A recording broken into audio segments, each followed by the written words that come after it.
entire day, and he hoped the jury could begin deliberating on Wednesday after receiving their instructions. I'm joined now by MSNBC legal correspondent Lisa Rubin, who's been inside the courthouse for the entirety of this trial. It's great to have you here. Thank you for having me. There is some possibility we might get the jury instructions before they give the jury. It's unclear whether that's going to happen now. What are the key issues sort of outstanding that we will learn the resolution of when we get the instructions? So I think some of the key instructions here that we haven't gotten resolved yet is how the judge is going to define critical intent elements. So let's go back to what the actual charge is here, because I think we often lose sight of it. President Trump has been charged with falsifying business records in the first degree, meaning he has either falsified the business records himself or caused others to do so with an intent to defraud, including an intent to commit or conceal another crime. That's what bumps it up to a felony.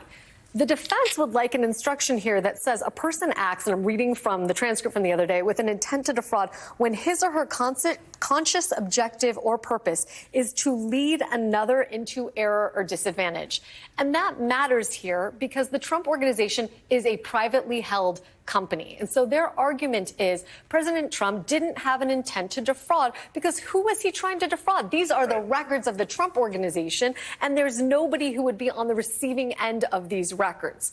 Judge Merchan is not likely to give the instruction the way they want because he says an intent to defraud doesn't require that there's a particular person out there that you're trying to defraud.